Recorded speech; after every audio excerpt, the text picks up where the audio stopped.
line. Check the radio, pit crew is far from slow. The lights no longer yellow. Ready, steady, go. Crank it up. Oh, it's racing. Crank it up. Oh, it's racing. Crank it up. Oh, it's racing. Crank it up. Oh, it's racing.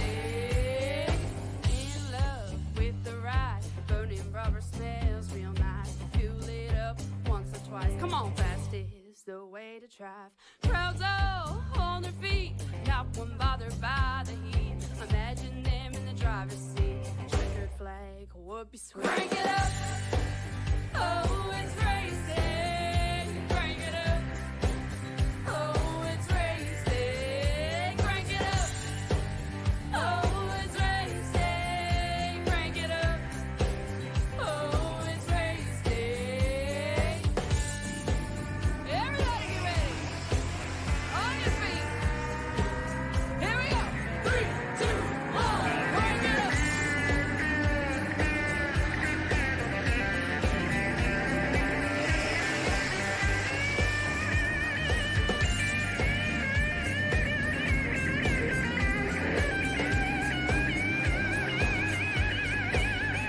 Crank it up. Oh, it's racing. Crank it up. Oh, it's racing. Crank it up. Oh, it's racing. Crank it up. Oh, it's racing. Crank it up. Oh, it's racing. Crank it up. Oh, it's racing. Crank it up. Oh, it's racing. Crank it up. Oh, it's racing. Crank it up. And ladies and gentlemen, welcome back here live on Pete Race TV as we present to you live from Brooklyn, Michigan. This is Michigan International Speedway Showcase of the Race City Sports Memorabilia Truck Series and GOAT Racing League. It's about to get heavy and it's about to get crazy here on Pete Race TV. Hello again, everyone. I am the Crusader, joining you guys here today on a beautiful sunny afternoon here in Brooklyn, Michigan. And over the record right now, yes, I'm going to get this out of the way. It is my birthday today, and I just want to say to everybody at home that wished me a happy birthday and everything, and also on the PT Racing TV Facebook page, thank you guys, absolutely, from the bottom of my heart. I love you guys with all my heart, honestly. It really does mean the most to me. You guys did that and took time to even say happy birthday, so appreciate it. Just want to get that out of the way now, so with that in mind, I was given a birthday present, 36 Top Truck Series, ready to get at. So I want to see what my gift brought me. Let's find out. 75 laps distance. Here is your starting lineup on the bowl. And the 19, it'll be Tyler Dahl on the outside. And that 28, it's Doy Woods. Row number 2 is the 60 of John Hickman Jr. on the outside. And the 41, E.J. Orick. Row number 3 is the 6 of Mike Kelly on the outside. And Jose Gonzalez on 26. Row number 4 is the 42 of Dakota Kramer on the outside. And the 02, it is Shannon Wood. Row number 5 in the 87 is Steve Ritter. The outside in the number 5 is Chad Coleman. Row number 6 in the 84, Anthony M. Calatani. The outside in that 48, it is Randy Coaching. Row number 7 is going to be Brian V. Macklin in the number 30 outside. And the 7 is Scott Simley. Row number 8 is the 89 of Russell Ottaway. The outside in the number 75, Alan Wild. Row number 9 is going to be Ron Holyfield in the number 11. The outside in the 97 is Jeff Ramsdell. Row number 10 is the 93 of Bud Shearer, the outside, and the 44, Christoph Hall. Row number 11 is going to be James Smith in the 80 outside, and that's 71, Casey Duncan. Row number 12 is going to be Maurice Burnett in the outside. In the Big 10, Ryan D. Cook. Row number 13, and that 01 is Cody Sturgill, the outside, and the 04, Doug Sigmund. Row number 14 is the 43 of Samuel Harrell, the outside of that 4 is Glenn Campbell. Row 15 in the Big 24, Cody DeForge.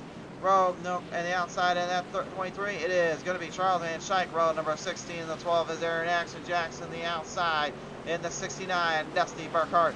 Row number 17 in the 96 is Jerry Livingston with the outside in the Big 3-1, David Pencil Scott. And at last, row 18 in the 36 is Richard Crane. The outside, now 4-5, Joseph Atchison. I have been blessed with a birthday present unlike any other. They gave me 36 heavy racing, heavy duty, action-packed drivers to throw out here at Michigan International Speedway. Now it's time to see what 75 laps to the distance brings for a birthday present. It's going to be a hot one here in Brooklyn, and I hope you fans are ready for it. We're excited. We're ready to see it all go down.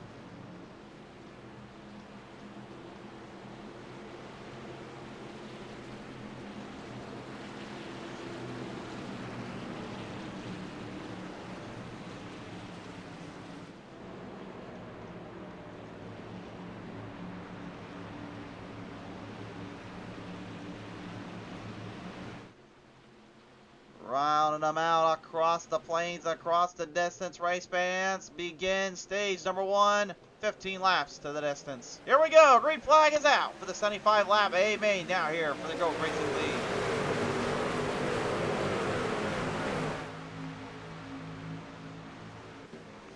Well, you'd have to think immediately out of the gate, drivers are going to get a little bit unwary and unhesitant to make moves here. This is what we're getting out of it already. Big jump from Anthony M. Calatani as he rockets it out the bottom 3 wide off of turn number 2. It's not clear. That's not clear. That's not clear. That's trouble. Oh, hold on. Can he save it? Oh, what a save. Steve Ritter getting able to save that truck, but everyone else having to scatter for their life and then get it running it right back to turn number 3 and 4. Ritter with an unprecedented save there, managing to get out of that mess. Meanwhile, up to the front, big battle going on for the race lead. John Hickman Jr. versus Tyler Dalton. 7,500 drivers ready to build it out again. Brian Spence says, you know who I'm rooting for. Sammy the 43. Brian, thanks for tuning on board. Shan Paddle, wishing me a happy birthday. Shan, thanks so much for always tuning in and helping me out with these shows here.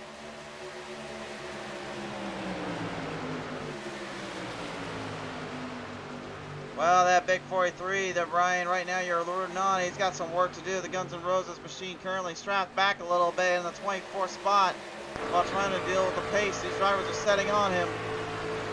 And that gap up there is the leaders. That's what he ended up getting him stuck in the mix of it. These guys right now currently firing on all cylinders on the top and the bottom, trying to make a run on the other. Dalton right now lower in the bottom, trying to keep some speed underneath. EJ Oric, though, has got an ace up his sleeve. Dalton has not got this one. Draft partners, drafters, and comer goers will be prevalent here. At 28, Adoy Wood, the Denver Mattress Furniture Row machine, bring it out of scheme we have not seen in so long. What a beauty and what a look this one is. A little throwback, if you will, to the old days when Martin Truex Jr. won his first Cup Series championship. I believe it was his only one too, with that Furniture Row team. What was originally a backmarker team became an absolute unit of a team that unfortunately was not able to make it to our day and age.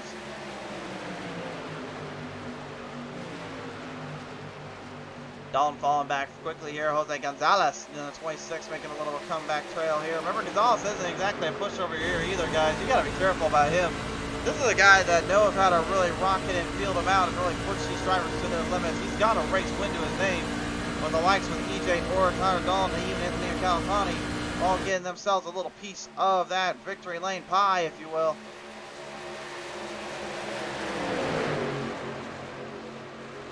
That's the pack right now, currently trying to fight each other out and trying to hold on for what they can get. Meanwhile, back in the rest of the field here, everybody else scattered and far in between.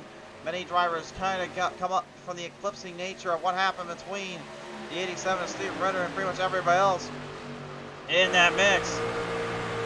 Looked like Ritter kind of got trapped between 3 or 4 widening off turn 2. Drivers trying to scatter out and trying to get away. They branched out without a wreck and not any issues there, which honest to me was pretty impressive considering how crazy it got up there. With some heavy hitters like even Cody DeForge, Charles Van Schaik, David Pencil Scott, Steve Ritter, Bud Shearer, all of them got trapped in. Sammy Arell as well, and Aaron Action Jackson. They all got thrown into that bind and they weren't able to recover from it very well. Even Christoph Hall and Randy Koching even getting himself a little bit field right now, moving their way through the chains and into the distance, just trying to see which line they can get and see where they can catch up to the field up ahead. Uh-oh, no, trouble, look out, there goes the Talking Giants. A great save there by Calatani, not end up in the wall, only suffering some grassy plains on the tires, but unfortunately did take a little bit of a kick there, and there is slight damage on the front of the nose on the 84. I'm not sure where that may have came from, but caution is out. Might have got it from bump drafting a little bit on the draw there, but we'll take a look at it from the P10 Race TV and some replay presented in part by Race 6 Sports Memorabilia. Not sure if Goldman had driven up a little bit, and it was right there. You can see they're just pushing as hard as they can. It looked like maybe Calatani may have got a little too aggressive and finds himself against the world. I am sorry to say, TG versus the world, folks. This was not the way you probably wanted to see this start out.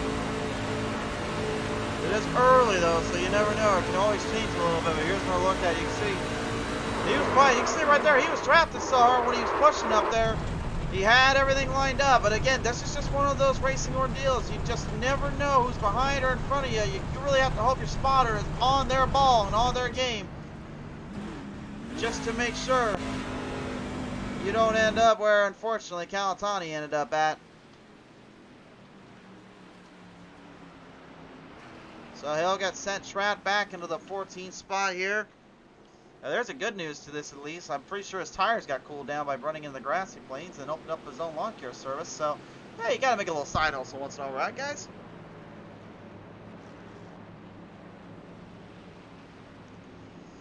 So right now, your race leader will be E.J. Orick here as Doy Woods, the first one to blink. So will Chad Coleman.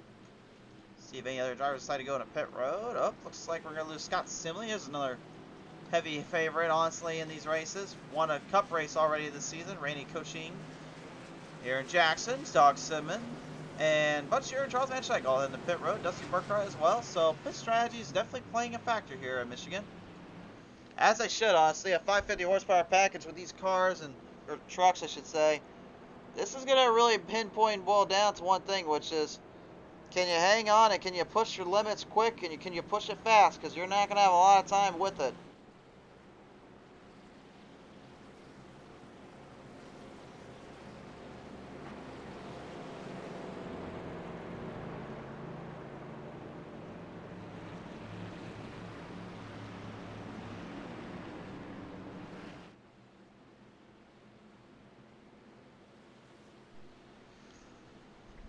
So we're going to line back up here again. We were only 1/7 away really through this race, and you can just see the pressure and the obligations these drivers are facing. Orick, Kelly, Dalton, Gonzalez, and Macklin all in it to win it and fight it out. The TSN service number 6 though, Mike Kelly, man, here's a guy, so much speed and so much momentum, constantly just derailed or overthrown, and it just seems like he just cannot put 2 and 2 together. He just can't figure it out. I'm not sure if really that just hinders on what's going on or really how it's been playing for him, but man, he has been so desperate to get that win already.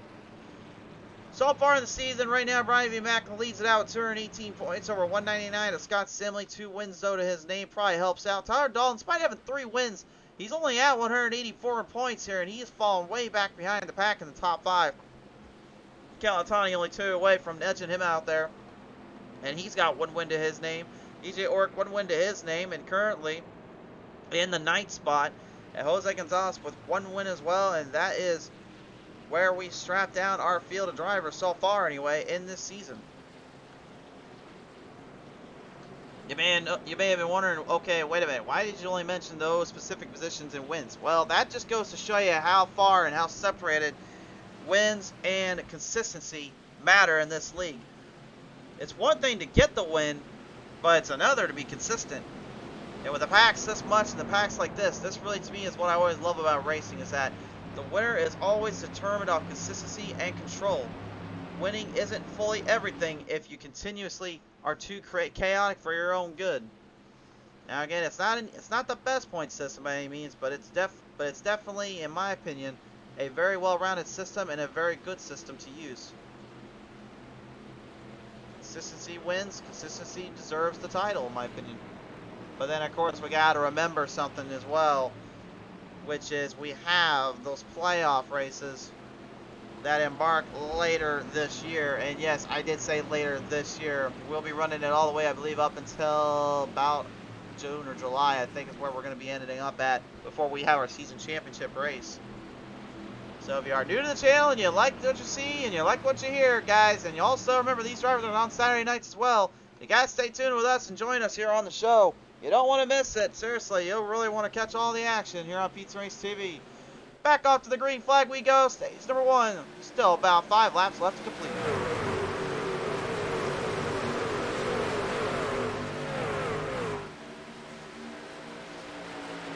Well, EJ immediately getting a good jump out of the gate there, puts it right in front of Mike Kelly, but here comes Tyler Dalton also lining him off on the draft side here. Both drivers now making a charge for the front as we lead him back down off of turn number 2. Little blip cam action to see where the drivers are playing out at, where everyone else is moving through the field. Good control over the distance as they rocket it through turn number 3 into turn number 4. We got it past turn 2, so that means we now have a race.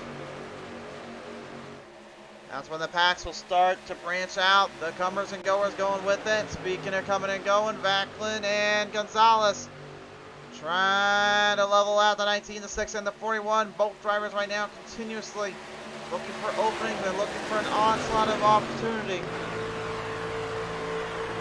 Dakota Kramer, that 42 only fans right now trying to make a bit of a resurgence from Martinsville last time out at the Next Gen Cup Series.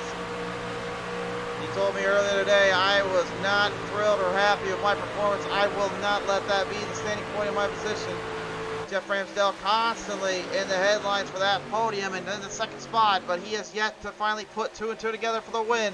Mike Kelly, we talked about him a minute ago. He hasn't been able to either, but this is a great showing, and this is what trouble looks like out of the gate. Inside the wall, we've got one slammed in between.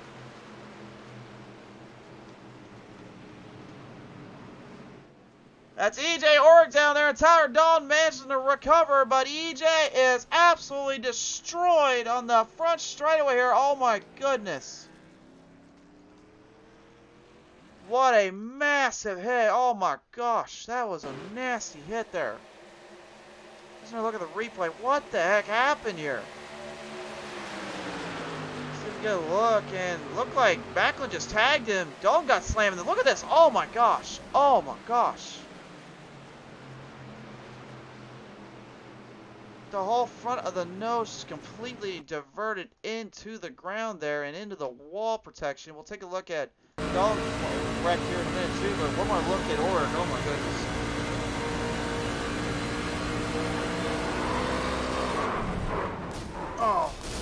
Oh man.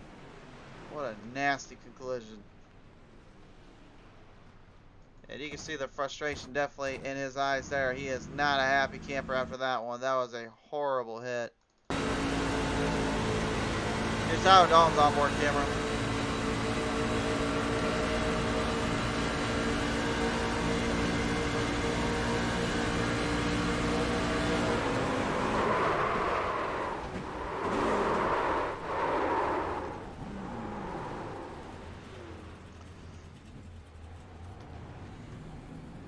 Well, the good news for Dalton is that, well, I guess it really isn't no good news. He's got damage on the front side of that left wing there, and as well as on the whole side skirt of the 19. His aeroflow is going to be extremely bad on that truck.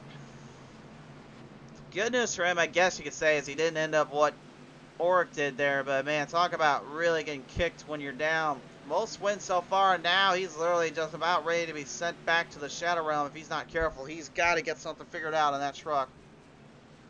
Everybody except Bud Shearer has gone to pit road after that violent collision. I think Shearer's going to try to stretch out some fuel runs here. Looks like Chad Coleman, the 5, as well as Joseph Atchison, going to stay on out of pit road. Gonzalez, Macklin, Kelly, Wood, and Ottaway, your top 5.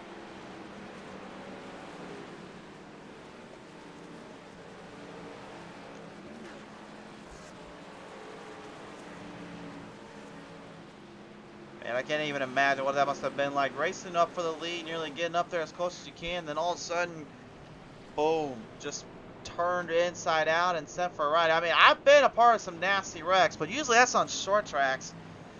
I've been sent to the moon and back before, honestly, and sent literally into the wall protection at over 100 miles per hour. And that was done intentionally, but too, as well, I'll add. But I've never seen a truck go at about, well, I mean, these drivers are pushing relatively well over 180 miles per hour and then just slam into the inside retainer barrier there off pit road. That is a nasty, nasty hit.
Double filed in, race fans. Bud Scherer gonna stick on out. He's gonna rock it out with these drivers.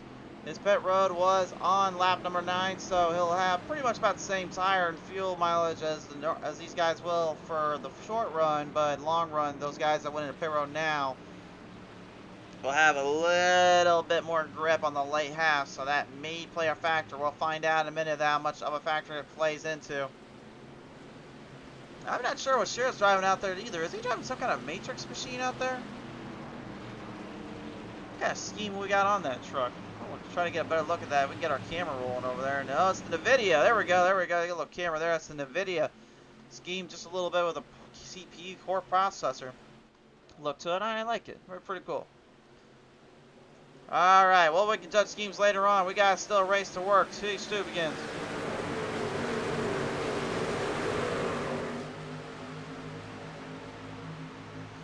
Stage 2, 35 laps to the distance here. Should be an interesting next little fight. Swapping them off the corners and down across the plains. Every driver for themselves here.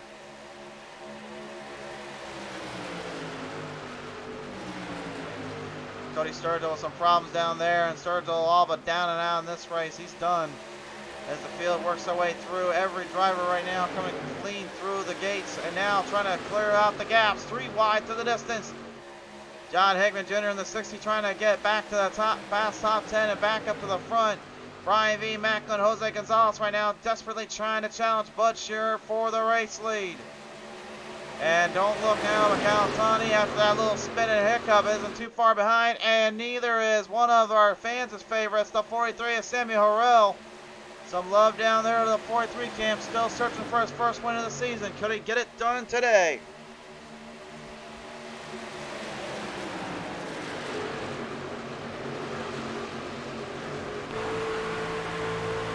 Glenn Campbell right now is on board camera here, the number 44. He's got a little bit of a draft off in a bush. No, I did not misspoke there. That is the 44, even though I know it says it's the 4.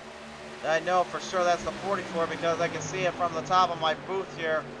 That's a TS service. That's a TSN service for a machine right now of Glenn Campbell screeching and scratching and clawing through the gaps down past one of the Toyota drivers. Then Russell Ottaway, the Sweetwaterman's truck, not quite able to hang down and try to build up the power in the run that they were having a minute ago. They'll have to work a little bit harder on it later. The Talking Giants versus the World is now back in session. And the 84 of Anthony Calatani is the sole ringleader looking to try to bring the field in. But while he tries to figure out how to work this field like I would try to figure out how to deal with a cold leader, Brian V. Macklin is going head to head here with Scherer. And Scherer, again, here's a guy that literally I've talked about so much and so often about how good he was last couple seasons in both the Trucks and Cup Series. only to just be completely dished out and thrown a loop in terms of trying to take championship status and trying to get that trying to get those wins off his belt. Now having a great opportunity here.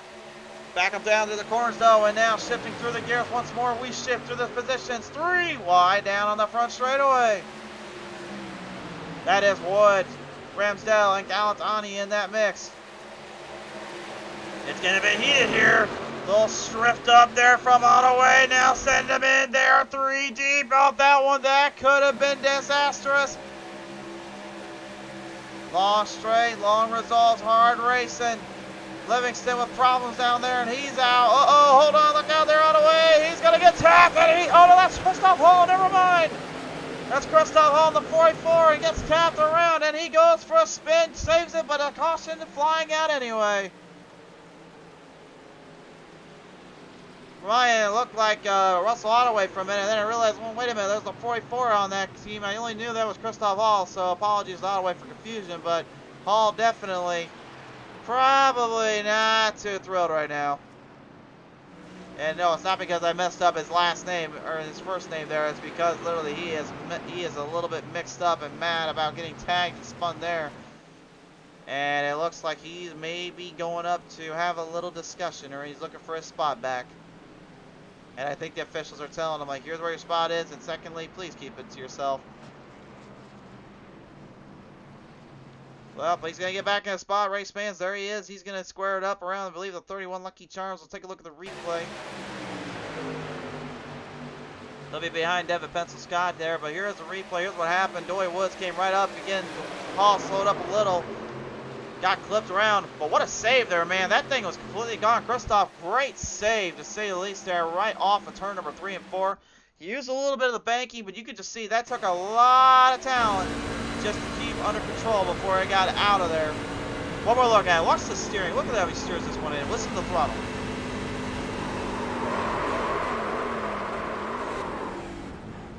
You hear that right there?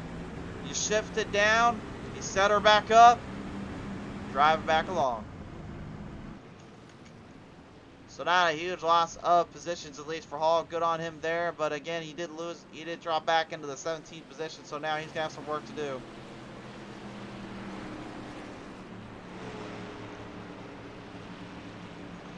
Only third caution today, honestly, which is not too out of the ordinary here with Michigan. Again, this place usually can be a bit tricky. It can be a bit of a fight out here, so definitely gives these guys something to think about.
So as the field right now gets currently squared back up on the pace and back up on the track here, we're going to double file them back up here and see what we can bring to the table.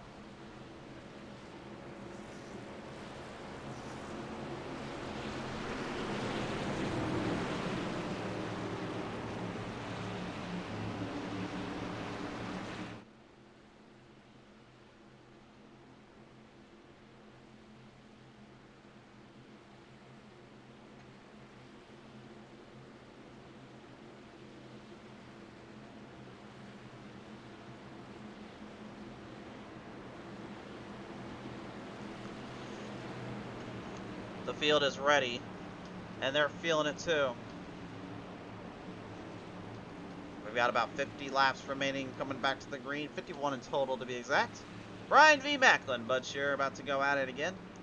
And this time Shearer's going to have his hands full because now he doesn't exactly have the advantage of the start to his name. He's going to have to deal with someone who's usually pretty good about catching you on the restarts and pretty good about those tires.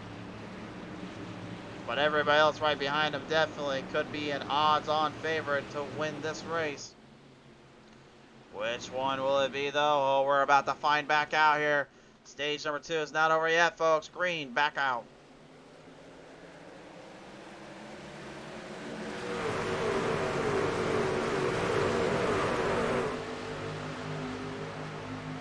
$11 laps remain here in stage number 2 as we fire him back down through corner number 3 to turn number 4. It is going to be Shearer with the advantage.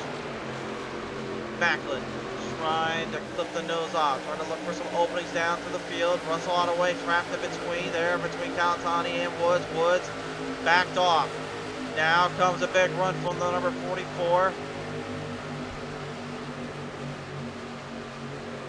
As they work their way off the exits, Glenn Campbell has got something for Shearer. Shearer knows that draft is the most crucial part, and he's trying to hold back what will help him. Campbell will not give him an inch, though. And now Ramsdale working the DuPont's 97 right into the back. Every driver themselves going down through turn number 1 and turn number 2. Oh, right out! The leaders have wrecked! The leaders have wrecked! Watch out! We've got a massive pile up turn 2. Get that yellow and get that red out while we're at it. Oh my gosh! Oh my god! Oh my gosh! Well, Glenn Campbell's day is all but done and over with, and maybe Shearer's as well, but the story is just absolutely chaotic. Hit and whip. Watch this. He tripped it up just the slightest bit, and Macklin, how on earth did he not go over is beyond me. Everybody else though, oh my gosh. Oh my gosh. Oh my gosh. This entire field just took another hit and crash in between. The same thing we saw in Martinsville, literally, just without everyone piled up together in one spot, but a massive, massive wreck. Every driver for themselves just trying to avoid it. Some getting away, some not. You can just see how many drivers, though, were catched in that wreck. That was a massive, massive, massive hit. Oh my goodness. There's no other word to explain it, so.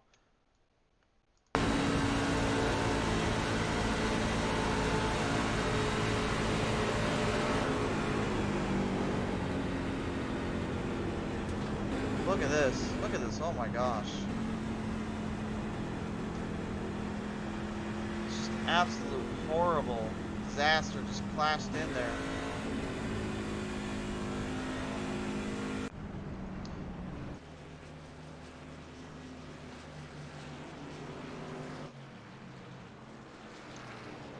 Well, somehow, some way, through all that madness and that mess there, the 84 of Liam Calatani is going to be your new race leader. Samuel Harrell going to literally be now in the second spot. Shannon Wood third, Dakota Kramer fourth, David Pencil-Scott in fifth. But oh my goodness, when I said I was happy to see what my birthday present was going to be, I didn't think it was going to be literally having to give me a junkyard box full of Matchbox trucks at the end of this race.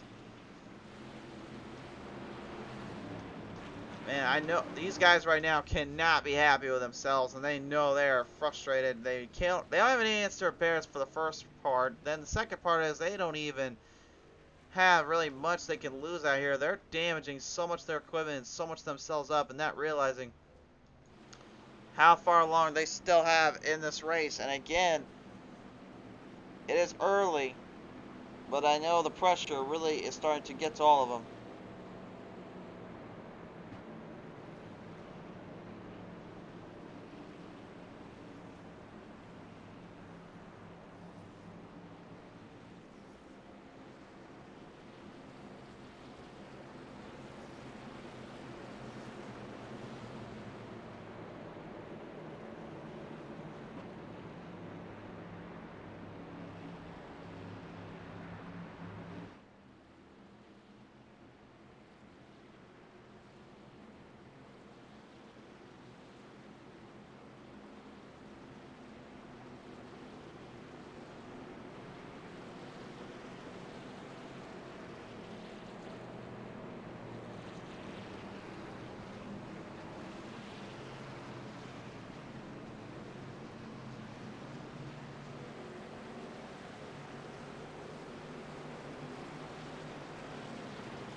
pressure now starting to really get to these drivers, and they know how much they are currently fighting themselves and fighting the track off from every angle and every spot. They just cannot give up too much like this. They have got to stay focused and remember their distance, remember their shots. There's plenty of time, plenty of run, and plenty of room. It's all on them to get it going. Calatani sets the field up, and we're back to green. 6 laps remain.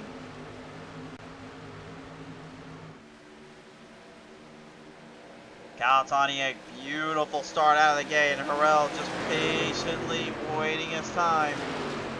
Lets him get ahead. He knows what he saw earlier. He's letting himself get squared up. There goes the draft. Here comes the push. And here comes Harrell. Calatani's going to get left all alone. Harrell now to the race lead. Nice maneuvering by Kramer and Harrell to make this work. Calatani now looking on at the big picture. That's Harrell. Oh, he's going to try to play double trouble. He's going to fight both of them off. That's a dangerous road. You can't be making mistakes like this here, and he knows it. He's got to be careful.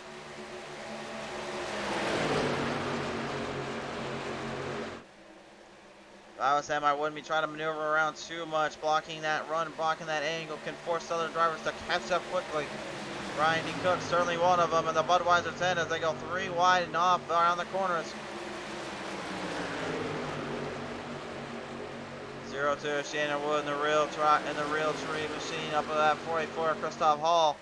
Down across the plains here right now. David Pencil Scott also getting a bit of a drive off here. Good positioning for him and the team with Randy coaching as well, right there. Last time Calatani was literally in this battle and in this fight, he ended up finding himself stuck in the nose. And oh, he might again, but this time it's Kramer who gets into the wall, slam dashed in there and drove it right into the muck, and now it looks like that thing is completely trunked.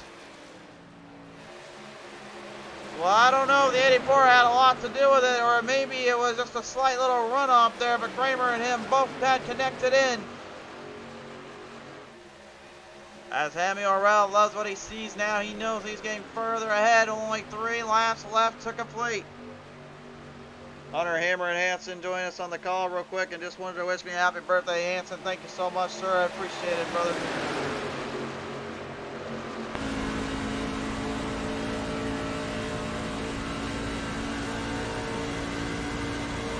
Flying it back off through the gaps and through the distances here. Every driver for themselves. Scott Simley in the number 7 Mobile 1 right now, looking to bring the horsepower to its name. He's trying to put some Toyotas up to the front and put the Fords and Chevys to shame.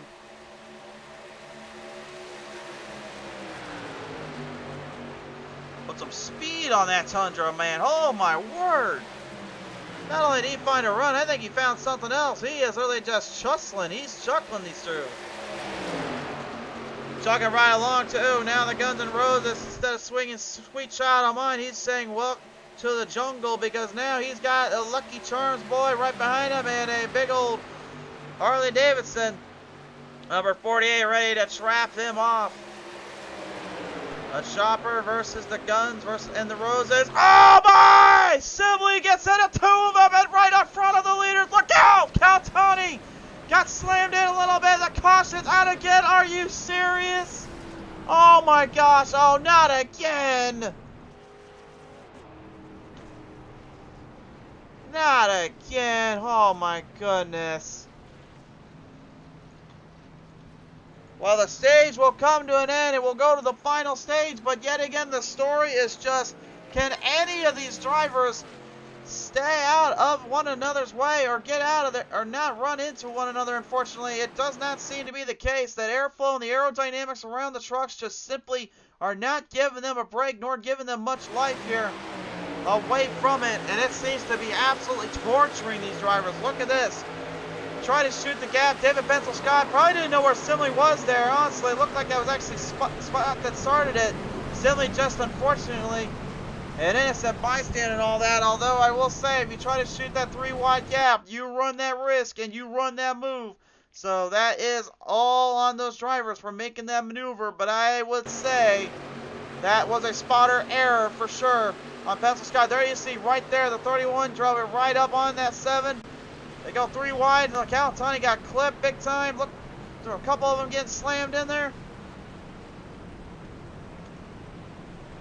Every driver for themselves just trying to evade all the chaos and the madness. That was James Smith, by the way, that took the blunt of that hit there, unfortunately, and you can see the damage has been done to the 80 Old Bay. Bay by the bay and gone by the day. Well, let's let these drivers get to pit road real quick, race fans. We'll be right back after a quick commercial message. We'll go ahead and we'll give you guys a little preview for next week, of course, with our Truck Series promo for the Go Racing League.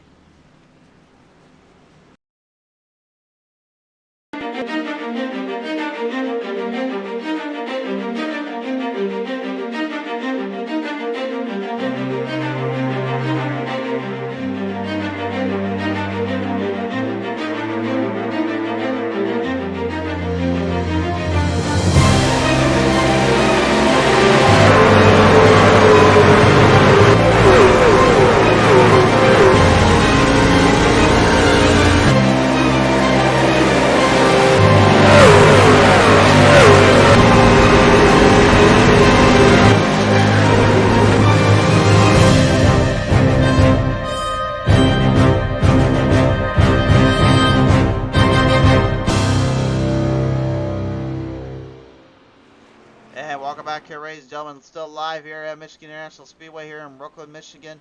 It's currently, right now, this field of drivers currently getting from pit road, now having to face the long haul ahead of them. This now is their ultimate drive. They are now passing the halfway point, so this is going to be where things get interesting. 40 laps, well, just under 40 laps remaining, but this final stage is 40 laps in total, so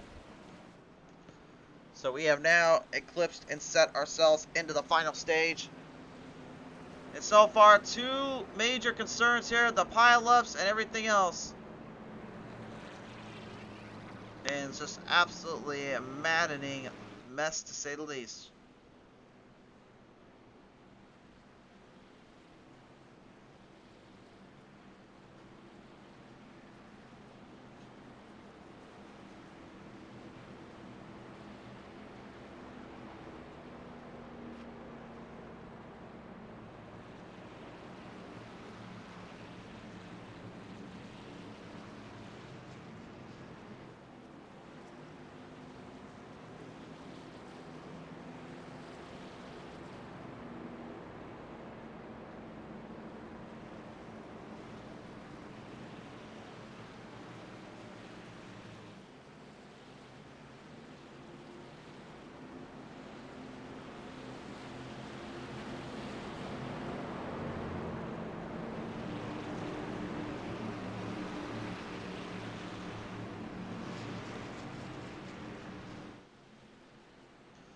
Field doubling up once again here, looking to start the run and really bring down the hammer.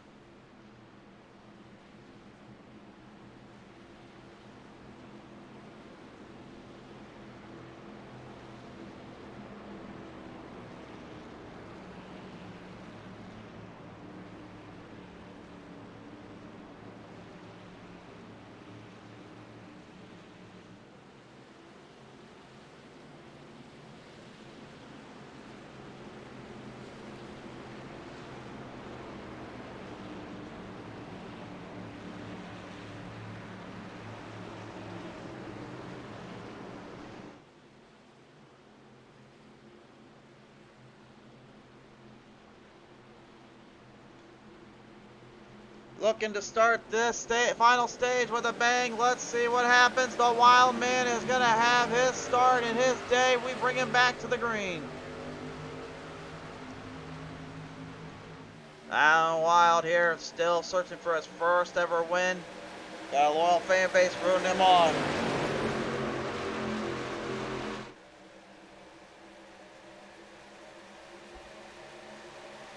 Lining him back down across the field, though. Harrell immediately looking to jump it in. Cody Sturgill as well.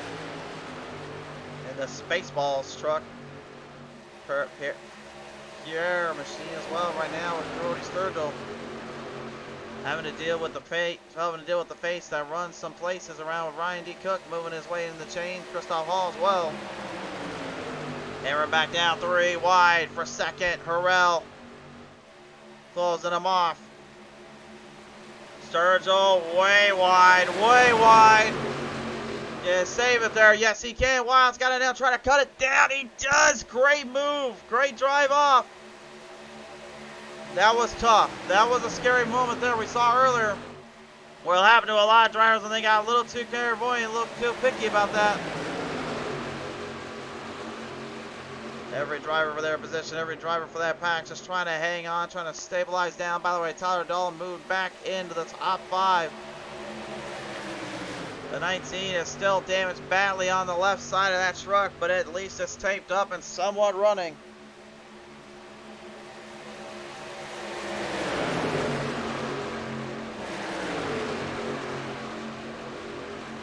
Backs down, lining them off, right to the corners, right to the turns. Everyone maneuvering, trying to get through and slice to the Dames. And Charles Van Slyke in the 23 DoorDash right now looking for his first Truck Series win of the season. He's had 2 Cup races winning to his name. Still searching for a first win of the trucks if he can pull it off, but he's definitely in no man's land where he's at. Can't quite get the speed and can't quite get the power up, but at the same time he can still hang on and really bring down the power.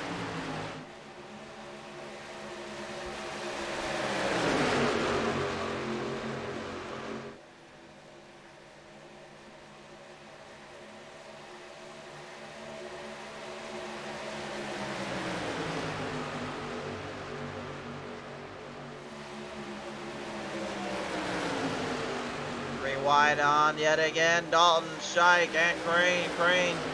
He's played almost spoiler a couple times here on the show. I believe Kansas was one of his biggest almost spoiler moments. I believe that was the one where he had put everyone in almost in their place with that run that he had in those Next Gen Cup Series. He may be looking to try to place a few guys in a very unique spot here at Michigan International Speedway, but right up to the front, Sweetwater versus the Guns N' Roses and a Budweiser in between. I guess if you want, we'll pick up a movie and put on some baseballs because this is what it's all about. Every driver themselves, those 4 I just named off, Harrell, Hall, Cook, and Sturgill out for the win and out for the titles. The Commander 75 of the Wild Man himself, Alan Wild, right now looking in, trying to dictate the pace. Randy coaching, unfortunately, out of the races. He just put in our comment section, Randy, tough break there, sir, but we always appreciate you having on and coming out to the races today, sir.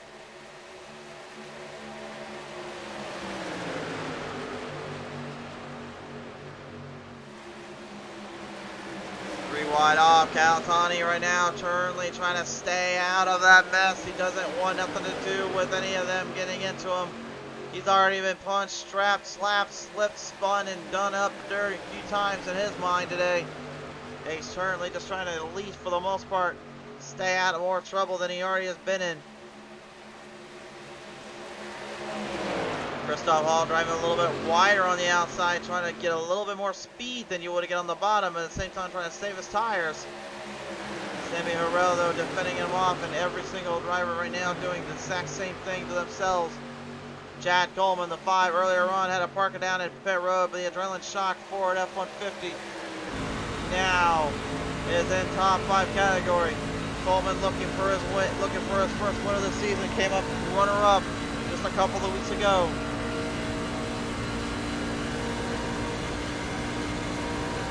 He told us earlier he's not in it for points, he's not in it for anything other than the thrill and fun of it.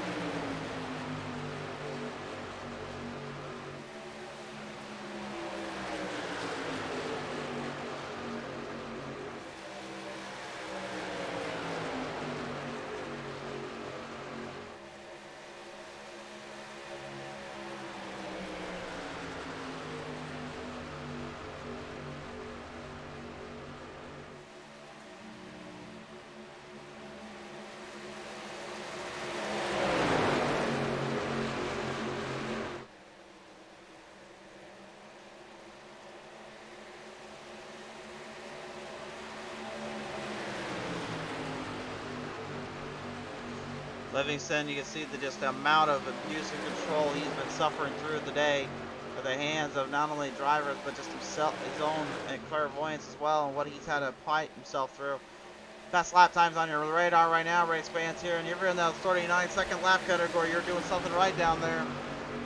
The fastest so far set today, it appears we're looking at a 39.77.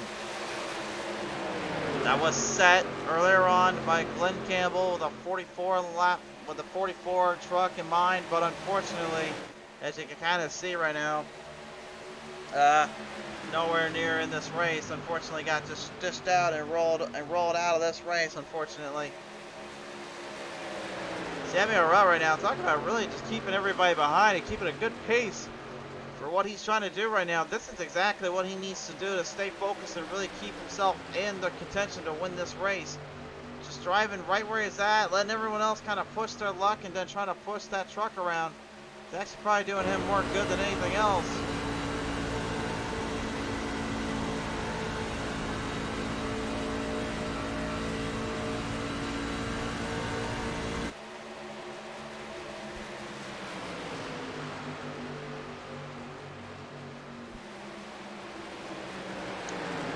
Duncan gonna put some grinders up. Looks like Slide Job City coming up. Yes, indeed. Crossing him up, throws the slider. No go, no give. Duncan not able to cross up the 84.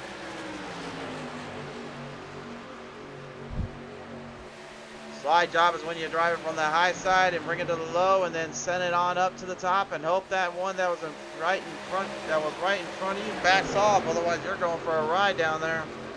It's a very keen move. It's a very tough maneuver to do, and most of the time you usually see it on dirt. I've thrown a few of them when I was racing on dirt, and believe me, when they can fix the dirt racing in June or July, you know I will be back. That is one thing I'll say. I do miss my dirt racing fans and drivers out there. I hope we can get those broadcasts back up and running for you in due time. iRacing, you know we want it. You're lit. You said it yourself. You're fixing it and working on it. Bring it right and bring it done well. The community is hoping and praying for it.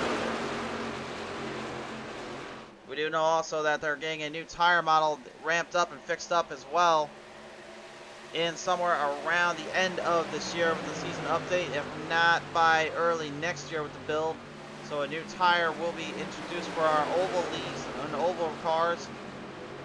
I'm very interested to see and test how that will feel and how that will translate in long-term run. I will say right now, though, with the late models and the new late model stocks, that even though they're the same tires as kind of what they run for the super lates and everything else, it actually runs pretty well and pretty similar, I would say, with just a little bit more power from what I've been told than the actual cars for the newer late models. So very interested to see what they can do when we got everything put together. I think the pieces are in place, though, for the community to step up and really continue to strive and support what we have on the service.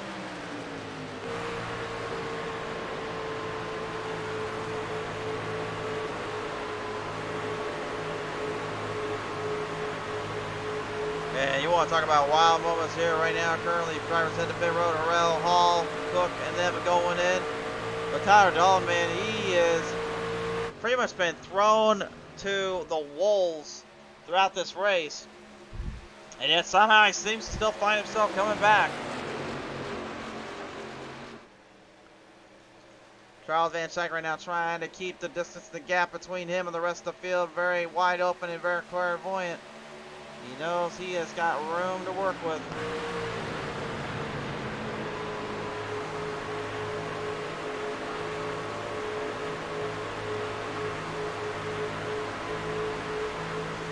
Van Schaik to pit road. Going to go in a little bit later. Going to go in a lap later than the rest of the guys there. Jackson will join him. They're coming out. Those that went into pit road then and there are coming out now. Coleman, your new leader. But look at Richard Crane here. I'm impressed. I am genuinely impressed right now with that 36. We have not seen Crane be able to do too much throughout the latter portion of this season. This is thoroughly impressive right now. And you know what's even wilder? If he wins this race, if somehow, some way he pulls it off, he will be the highest charging driver ever recorded on Pizza Race TV. He started back, I kid you not, in 35th position. He's 33 spots right now up on the field and the ladder, and he's looking to knock down the veterans. But will he be able to do it? That is something he'll have to answer himself when he gets up closer to the field. Drivers right now, they're separated out by a margin or a wide area right now, are because of either pit road stops or because they just got set back a little bit later than they wanted to be. Every driver for themselves. And Crane looks like he'll go to pit road. He's going to slow down off turn number 3 and 4, looks like, instead of trying to muscle it through turn 4 on the pit stop. Maybe a smart move there, although I don't know how much that would help for his long term wise on the speed portion. We've only got 20 laps remaining here on Pizza Race TV. Hard to call right now, honestly. I mean, let's take a look at our pit strategy and our stints on that link there, presented by Race Day Sports Memorabilia. Look at this, 19 laps, 22 laps. You can see right there, this is what I'm looking for, is that 22 lap marker and counter. Those that are out right now, they'll have enough. And you can see they're paying very close attention to it too. Coleman, Dalton, and Kalatani and Sigmund and Burkhart all hit at pit road. Shannon Wood, the only one that stays out. Now I'm starting to question that real Tree 02. Is he staying out and looking to then get a strong pit strategy in, or is he maybe thinking these guys will make a mistake and give him an opening? Sturgill not wasting any time. Got Aaron Jackson to worry about right now. As well as that setting one of Daisy Duncan, but now coming off through turn number 2. Oh, excuse me, turn 3 and 4. You know who's going to pit road now. Shannon Woods going in. Doy Woods, what is going to be his decision? And Mike Kelly as well. They both got a tough call to make. Looks like Doy Woods wants to extend the link. So will Mike Kelly. Both drivers had gone in on lap number 36. They are not going to have enough to finish this one out, unfortunately. It's Samuel Rell right now looking to be the odds-on favorite. But Kalatani, look at this. Look at this. Kalatani literally found a perfect pit strategy. He got 4 lap fresher fuel, and he's got 4 lap fresher tires. He's running on right sides right now, actually. Not 4, I should say. He's running on fresher rights. And that might be enough. This is a brilliant strategy, in my opinion, for him. And he knows that Woods and Kelly are just pretty much trying to waste out the inevitable or hoping for a caution. They could catch that caution. They could get a break. But I don't think they're going to get it. 17 laps left. Hall and Harrell with Kalatani looking in the rear.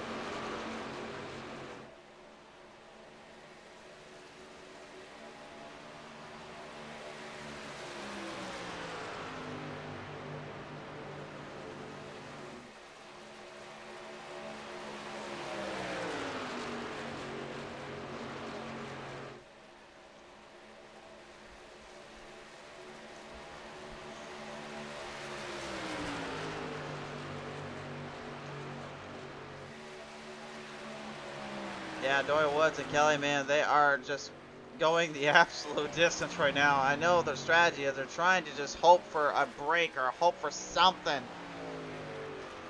They've seen that caution pop out at the worst possible times and the worst possible efforts. And again, they know they don't have the fuel. They're only on lap 36 fuel.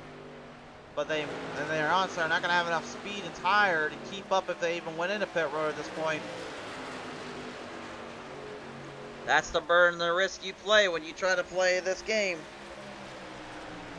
It's a hard card and a hard one to match up with. Charles Van Schaik already coming right back up onto the clock and onto the fight. And Van Schaik, oh yeah, he's got 4 fresh sets of tires. And he's just being very, very patient. That DoorDash 23. He's a dangerous threat. He's a silent assassin, I tell you. The fast lane man, he will not hold back. But he knows how to just kind of work his way up there. Make you think about it. And then make you try to make a mistake on your own before he then starts to really just start taking control of it. The only way to out-psych him is just outrace him.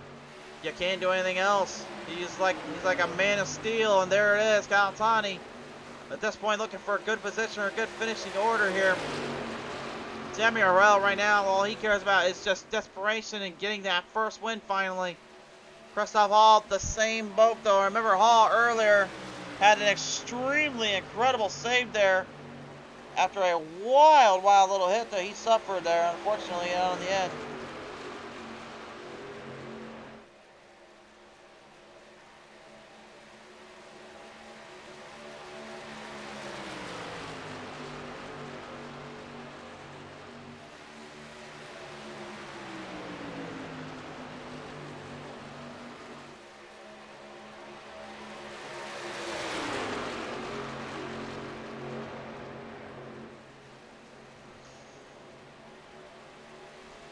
The field right now seems to be at a fever pitch. They seem to be at a standstill. This is what we call an old-fashioned standoff. Joey Woods has to park it in. Kelly's going to stay out. And Hall, look out, crossover. There's the jump. Scheich just throws the fire drop right up to the front. Almost like a guns blazing, pedal to the metal move if I ever saw it myself. And now Christoph Hall desperately trying to clear it back down. He's going for the 2. He's going for double trouble. He can't get him there. Scheich saw his opening, and he strikes it. Hall losing ground. Now trying to cave back in the 84. Calatani, he gets it right there in between. Calatani just barely having a bake out. Having to break it down, having to break off. Look out, Kelly's in pit road now. It is Harrell and Scheich for the lead. Scheich has got the advantage, but Harrell might have something for him. Emphasis on might. He's got that dirty air to work with. But does he have enough tire to keep blocking that runoff on the 23? The dirty air will work in his favor. He just needs to keep the pressure on. Look at that jump. Look at that runoff. Every driver for himself. Constantly in the throttle. Working their way down. We've got 11 now. Gonna be 10 laps to go next time on by.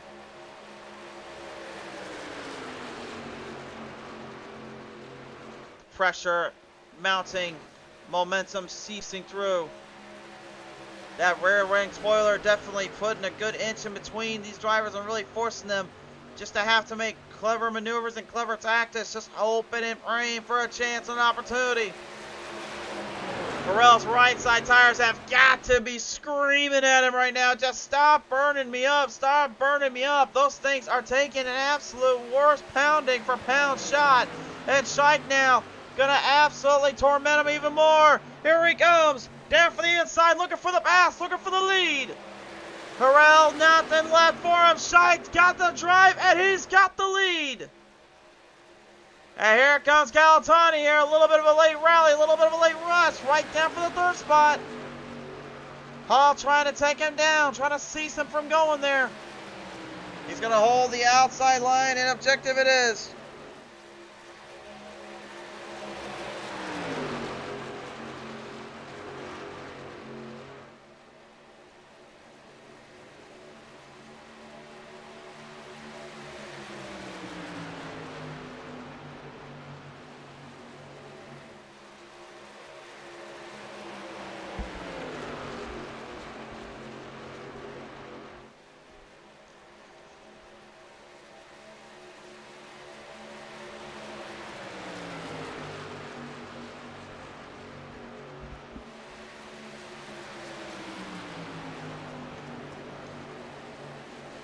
Top-notch driving from every driver here, but Charles Van Scheich really has seemed to have come alive, although he is not out of the woods yet.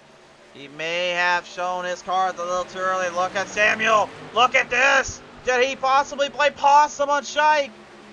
I think he might have played possum on him. He got him there in the corner, and he got a good run and a beautiful pass off Charles Van Schaik. Schaik trying to cut the gap. Oh, look out, they're cutting it close. That's a dangerous sight, a dangerous game to play. Harrell goes for the spin.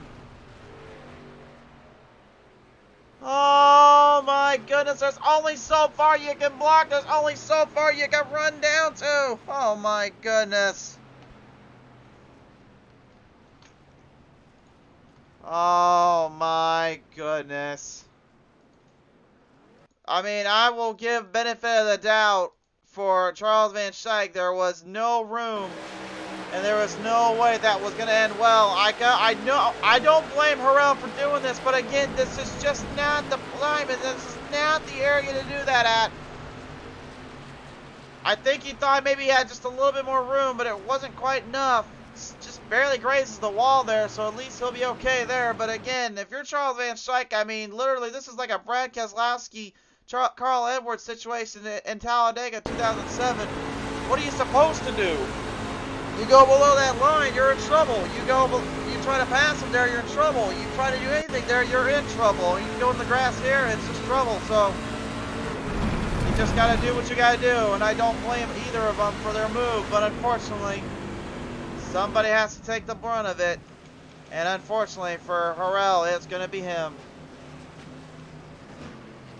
And Tyler Dalton, despite all the damage and despite all the machinery crashed up on that thing, him and Casey Duncan and Richard Crane and David Pencil-Scott are going to stay out. Shannon Wood immediately into pit road, trying to hurry and get out of there.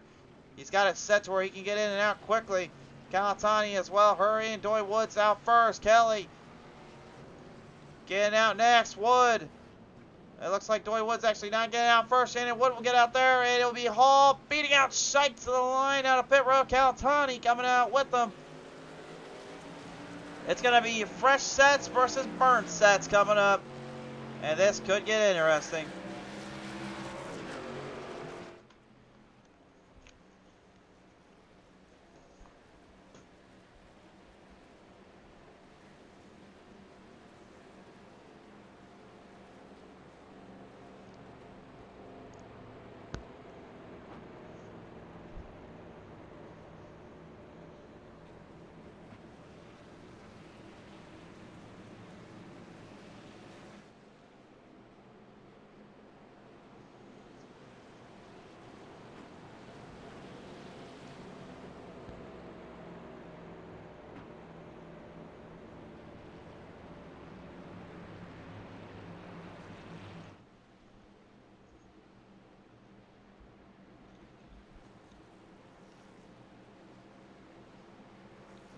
Oh, Cody Kramer, guess trying to have a little bit of the world on his side versus the Talking Giants, I guess, the way that comment reads off. But Cody, thanks so much for tuning on in here, sir. So here we go. 4 laps to the line. Dalton, Duncan, Crane, Pencil-Scott stayed out. So that means there are 2 rows blocked off. That means Wood, Hall, Schaik, Calatani, Coleman, Simley, Jackson Sturgill, Harrell, and Woods and Cook are going to have their hands full here.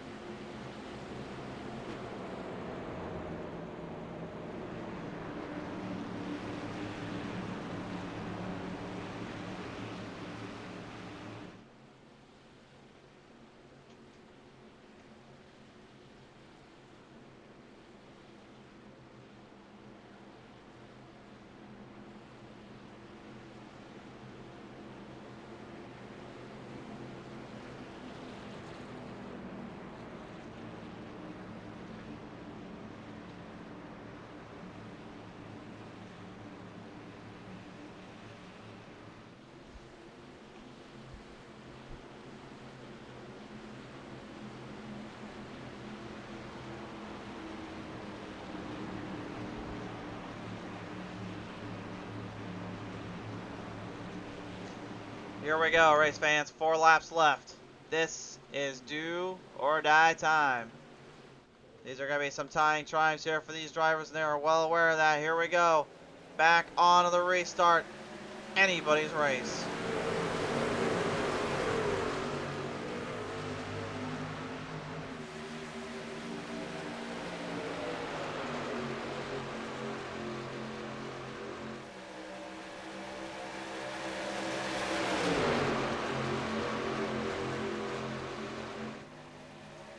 riding them off into the sunset.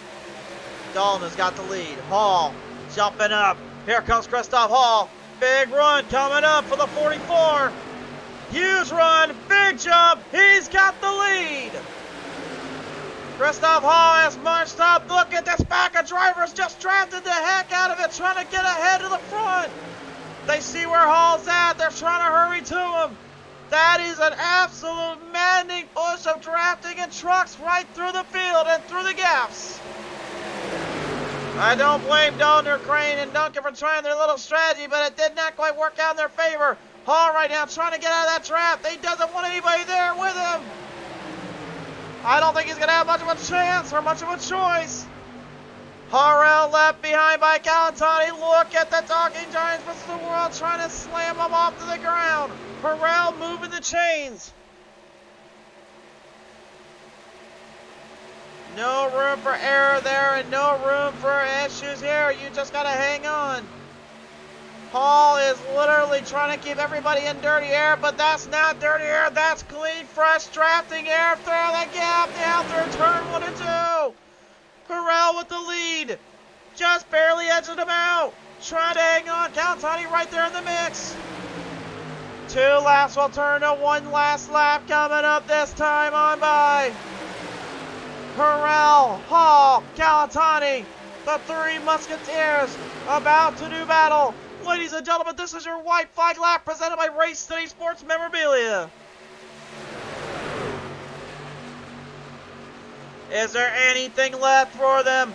Hall trying to get back to him. Harrell, though, is seemingly innocuous to anything he feels. Innocuous to pain. He cost himself a minute ago. Will he make the same mistake twice? He's trying to find out. He's trying to hold Hall. He's trying to hold it. Hall will go to the bottom. Here we go. 1 last drive. Christoph Hall got him in the turn. Can he get him in the exit?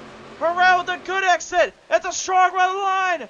They're coming to the finish line, putting the pedal in. They put each other to risk. And it's Charles Van Schaik to the line.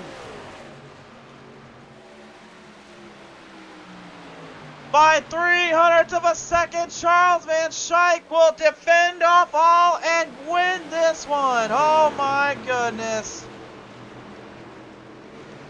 Harrell made the big mistake by trying to side draft on Hall, and Christoph Hall will have to settle for yet another disappointment. A tough break, but a big break nevertheless for some, and of course Charles Van Schaik catching this one with a magic iron. What a race. What a race. Harrell so close yet again.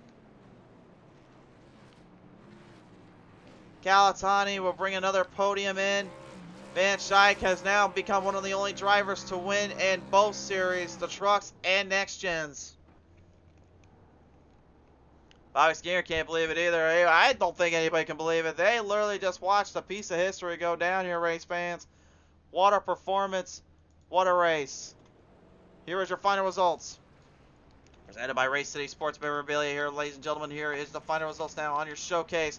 Charles Van Schaik just barely edges out Samuel Harrell. Anthony M. Calatani, once again living by the motto, Talking Giants versus the World for a 3rd place position. Scott Simley holding down the marker, holding down the fight for 4th. Chad Coleman puts another top 5 on his leaderboards. Shannon Wood goes 6th. Jackson, 24 spots up. He'll go 7th. Cody Sturgill, 17 up. He'll go 8th. Ryan D. Cook, 9th. And the heartbreaker, perhaps, Christoph Hall will have to settle for 10th. Your top 10 completed. Here are your other finishers.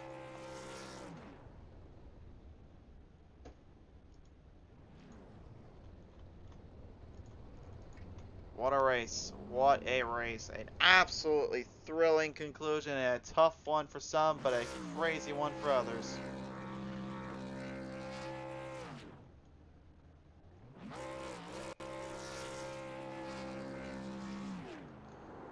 Well, Well, while we see our old friend Charles Van Schaik celebrate a little bit, we still have some work to do here and talk with our top three. Coming in third today here, it indeed TG versus the world. Anthony M. Calatani brings it back for third, and Anthony, congratulations fighting back from that one, sir. You've literally had to have some of the worst luck today in terms of getting beaten and banged out there, while also apparently had a few Chastain moments in there. What was going on through your mind there in dealing with this race there, sir?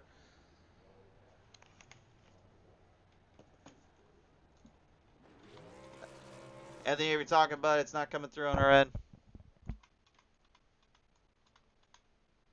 Here, hold on, folks. Maybe he might not be coming through. We still can't hear you, man. Hold on, producers. I think I know what the problem is. We had an update before we did this. I think I know what the issue is.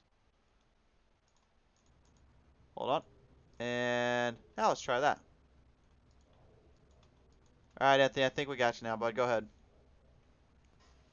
Yeah, Christian, we came home P2 there, just edging Sammy out at the line. Uh, it was a crazy, crazy race. Just I made a mistake there in the first stage. I thought I was clear, Chad, and I wanted to go past Jose, and I screwed up there on the first stage, and then the rest of it, I don't even know what happened. I got involved in that big airborne crash coming at two. Thought I was going to eat the inside wall. It was a crazy one. It was a crazy one indeed, but nevertheless, you're able to still kind of survive and conquer through some really wild points and some tough points in between. I mean, for you and this crew and this team, I mean, how important is it to get these podiums and get these positions more than ever now? Not the podiums aren't even the most important things, really. It's trying to rack up all these stage points that we're racking up here. Those have been more important than trying to finish the race. It seems like, and that's where all the craziness been. I guess everyone's going for the points, and they're not thinking about the long haul of the race. Seems to be the case indeed, but nevertheless, Anthony, man, you're still going to walk away with yourself another satisfying conclusion. So, who do you want to thank you for this third place today? I just want to thank Talking Giants, like always, John Boy Media, Dirty Monkey Motorsports, all my teammates, and you for the broadcast, and Race City Sports Memorabilia for the sponsor of the series, and Charles for the league to run in. For sure there. Well, Anthony, congratulations bringing home another podium day, sir. Great to hear from you as always. Thank you. You too. We'll see you guys next week. We will indeed. Galatani, ladies and gentlemen, going to bring it home for third.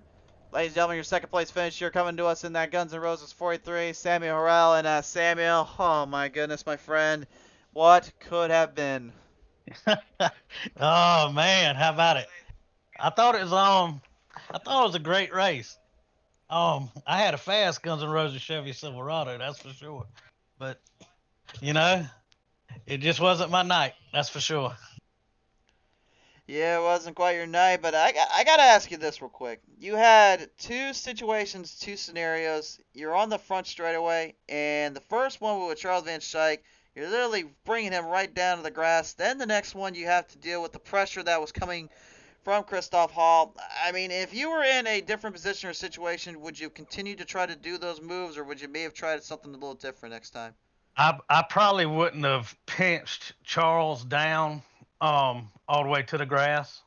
My spotter actually told me I was clear, but I got a little nervous in my mirror because he looked a lot closer than he really was. He looked a lot closer than the spotter was telling me. So that's all on me. That ain't no hard feelings. I'm just glad the caution got come out to give me another chance. And then on the last lap, Netco got me and Christoph. I side drafted him.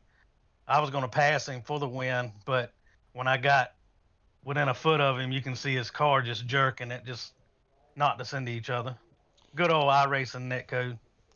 I gotta love old iNet code around here, but I mean, hey, Harrell, man, still an absolutely wonderful position. Obviously, first win of this season will come eventually, but for you and this team, you're gonna walk away today with the elusive second place finish. So, who do you want to thank for that?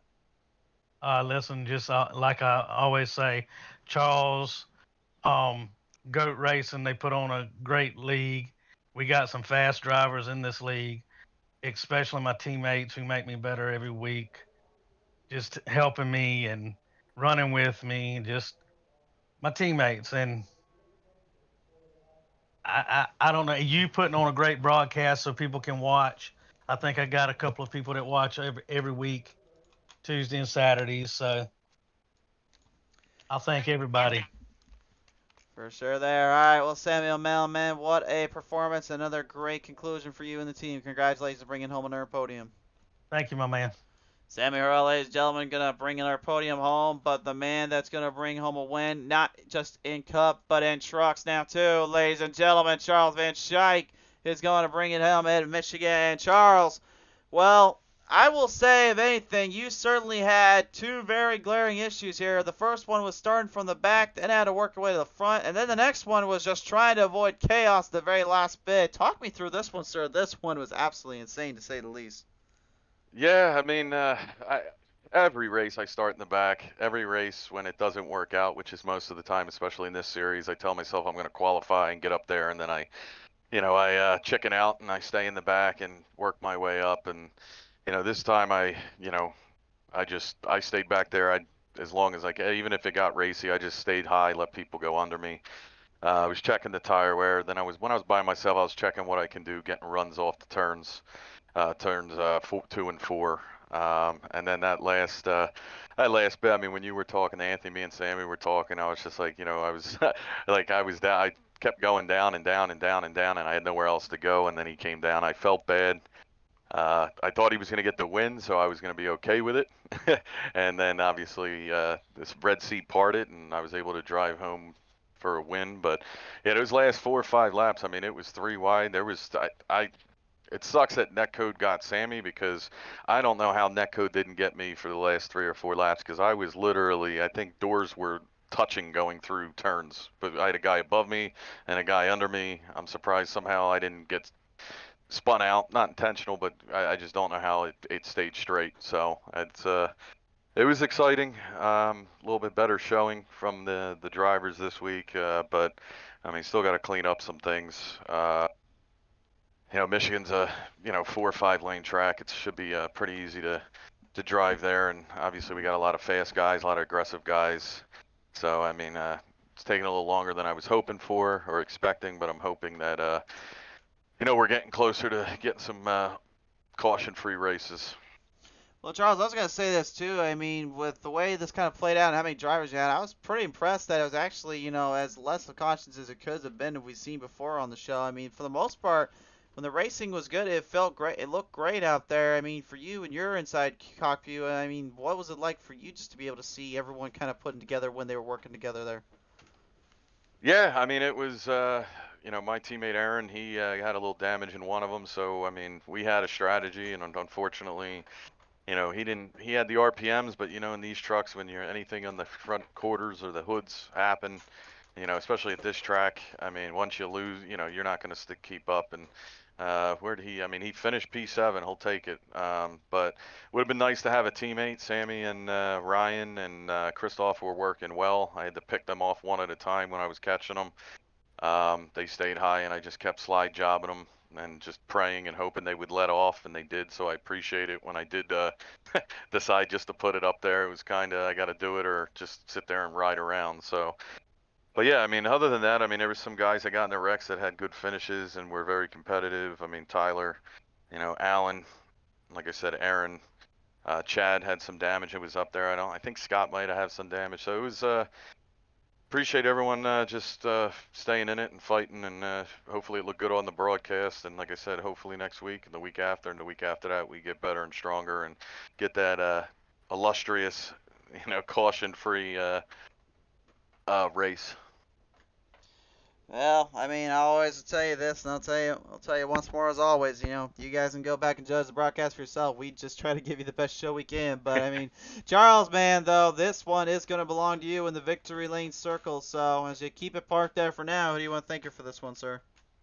Obviously you guys for putting on a great broadcast every Tuesday and Saturday. I enjoy rewatching it on Sundays when I'm just sitting there waiting for the regular Cup race to start. Obviously. Our title sponsor, Race City Sports Memorabilia, and Cody DeForge. Obviously, my teammates at Fastlane, Ricky, John, Ron, and Aaron, who you guys see the most. And then just a couple other small sponsors, you know, that sponsor me individually. MDR Designs, who does my paint schemes and the logos and the promo videos, and the Jack's Jack's Racing Collectibles, and Admin Box, and I'm miss and Diecast by Bobby, who gives out our prizes at the end of the year. So, and then obviously the drivers and Sim 500 and the guys over there. I'm liking what I'm seeing, and hopefully everyone else is. I mean, we've had some people be frustrated, but you got 40 what is it, from Days of Thunder? You got 40 egotistical maniacs out there. I mean, feelings are gonna get a little hurt now and then. Just hopefully people keep coming back and we keep putting on the show. Ain't that the truth? Charles, man, what a performance and another great win for you and your team. Congratulations, sir. Thanks, bud. Charles Van Schaik, ladies and gentlemen, rallying the troops, rallying the league, and rallying the groups, as every good owner in person should. Well, race fans, this has been wild, this has been chaotic, but hey, I think that's probably the best way my birthday can be summed up as, so I'll take it. Thank you, everyone, for the birthday wishes. Thanks, everyone, for tuning on in. I appreciate you guys all watching these shows. It means the world to me. As we sign off here from Brooklyn, Michigan, we thank and appreciate every single one of you. We'll see you next time when the green flag flies.